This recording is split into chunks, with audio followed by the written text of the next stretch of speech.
trading cases have you filed? Do you file every year? Mr. Chairman, the results of the monitoring surveillance done by CMIC, which is the Capital Markets Integrity Corporation. Yes. What happens is they forward that the facts to the SEC for appropriate action or filing with the DOJ. So we defer. How many such cases have you forwarded to the SEC this year? The CMIC, Mr. Chair. CMIC. There's a The capital independent, so we are not privy to, in terms of them actually doing their. Oh, they don't tell you? Because they report to the SEC, Mr. How Chair. many such cases have been referred to the SEC this year by the CMIC? Last year, I remember there were 2, and I think one is already pending with the DOJ, and the one, I think, still with Okay, us. 2. Now let's benchmark that. How many such cases are reported in Singapore, in Hong Kong, in Bangkok, in the United States? Actually, Mr. Chairman, I usually meet at least twice a year with my counterparts. I know that Thailand cannot also investigate securities law violations. They have to turn it over to the police. And they told me, actually, confidentially, that the police also are having a difficult time because they cannot understand the securities market. And then for Hong Kong, they have also just major ones, like maybe 2 to 3 major ones a year. And then Malaysia and Singapore. Well, they keep telling me that the numbers have really gone down, and it's just also in the less than 5 a year. Yeah, because our market is a market of insider trading. I know that because my friends are there. And they all trade on asymmetrical information. All right? And unless an effort is made to cut through the Gordian knot of all this investigate, I know we don't have a very sophisticated level of investigators. In England, they have an outfit there called the Serious Fraud Office, SFO, where high-level crimes are handled. Financial fraud is handled there, computer fraud. It's the highest level. So you know that they're serious going after serious fraud. And America also has that. And they also have a very serious Anti-Corrupt Practices Act. We have to get started on that here, and hopefully maybe the SEC can have the equivalent of a serious fraud office. So In fact, yung mga, yeah. In fact, Mr. Chairman, at the Financial Sector Forum, which is chaired by BSP Governor Tatanco, I think that's one for the studies we're making, and SEC is the one going to head it, to possibility of a serious frauds office equivalent in the Philippines. Because involving BSP, IC, and SEC, we really need the specialized investigation techniques and tools. So the creation of a probably interagency fraud office might work. All right. And, yeah, Nawat. Mr. Chair, in line with your earlier suggestion to chip away, perhaps one consideration is to separate the clearing and settlement account from the deposit balances themselves. The current practice is when you buy securities, the banks will ask you to open a deposit account. That's where you put your money. That's where your coupons are put when they mature. One suggestion that... Wait, what are coupons? For the securities, Mr. Chair, every 6 months you get a... Oh, you're talking about bonds. For bonds, Mr. Yeah. Chair. Yeah. So if we can separate the clearing accounts and not treat them as deposits, technically they're not covered by 1405. They may not address fully the EOSCO requirement of transactional reporting, but at least you... So what's the cure? Right now, the BSP is working on that amendment to separate clearing accounts from This is in deposit. the BSP charter also? No, Mr. Chair, we're working it as a Just an regulation. internal regulation. All right. So that will, if it's clearing account lang siya, hindi siya deposito, hindi siya covered ng 1405. Okay. If the foreign entity say, did Mr. John Smith transact with you, technically we can say yes or no kung meron siyang clearing account. That's one concrete step we can take moving forward, Mr. Chair. But still, the ball is in your court. It's moving, Mr. Chair. We're about to go up to the MB for that. Okay. You had also a suggestion about 10 years ago to have a unified financial services agency like the UK and Singapore, the Monetary Authority of Singapore. Right now, Mr. Chair, there You would see, be... wait, Tess just mentioned that there's what's that group? What do you call that group? Financial Financial Forum? Sector Forum, Yeah. which Well, that's the offshoot of the Yes. suggestion to have a single authority, no? Now, what do you think of considering a single authority at this time? Mr. Chairman, I know that Indonesia also just recently merged their financial regulators. But I think even if you merge, let us say, the regulation part of it, the monetary policy still remains with the central bank. Yes. Yes, you can have a monetary board, di ba? You can have a board that deals with the monetary policy.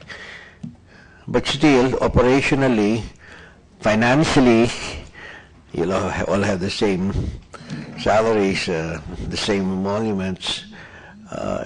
You'll be speaking with one voice. You're under the same roof. Nobody can point fingers. Ay, hindi atin yan sa SEC yan. No? Hindi sa SEC yan. Sa Insurance Commissioner yan. You're all under one roof.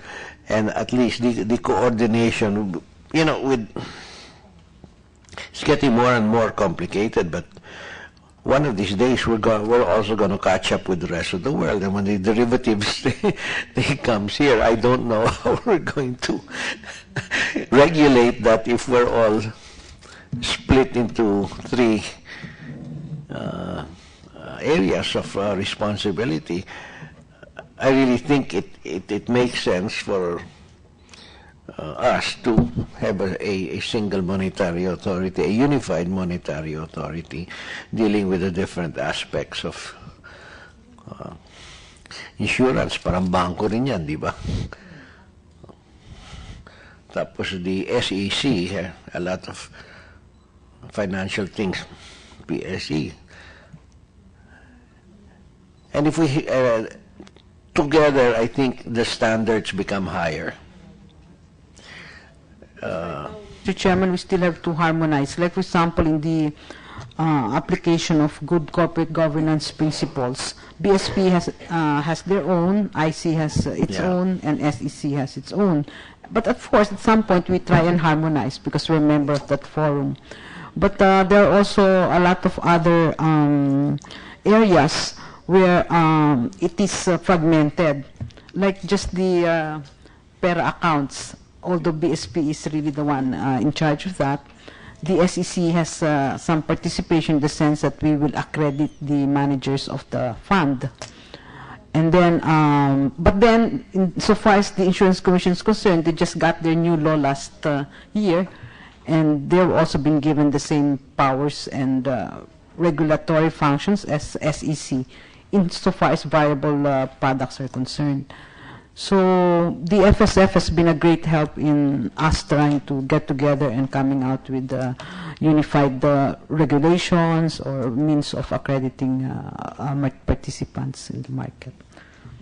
You know, that PERA, I could have passed that in 2003, Eddie.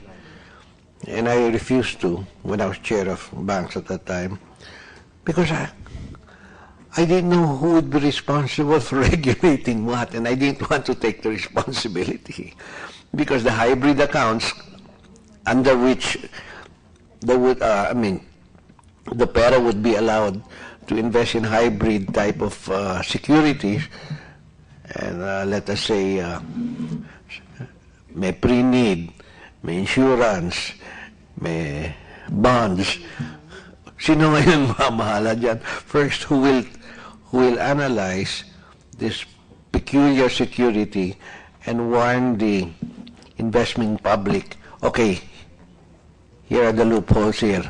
Hanapin ninyo ito, hanapin ninyo yan. Wala, because if something happens, SEC will say, hindi, that's the department of the Insurance Commission, or the Insurance Commission will say, hindi, that's under the Banco Central. That's why we really wanted that unified monetary regulatory body, so there would no walang finger pointing. It belongs to you. You're responsible, and if something happens, it's your lookout.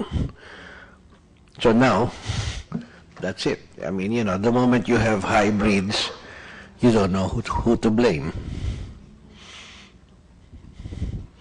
Yeah, Eddie.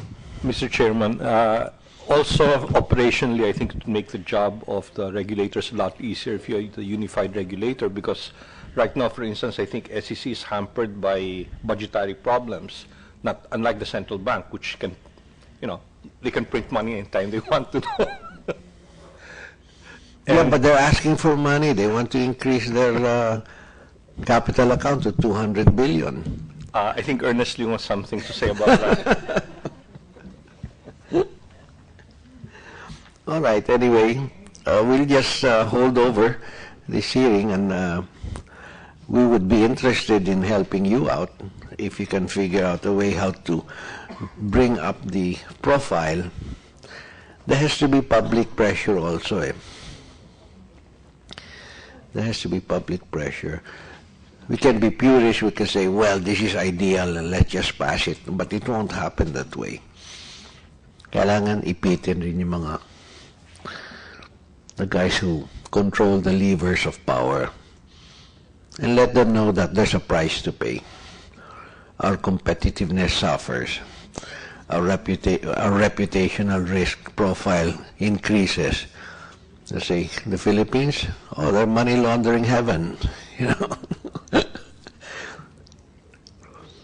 And pretty soon, we will suffer the effects of having such kind of reputation. And today, with the internet, Jesus, you can destroy your reputation in like 5 seconds. No? I can see it happen. So, we want to encourage best practices, and there are ways to do it. So I want to thank all of you for coming here today, and we'll see each other again soon. Thank you. Where's the meeting with?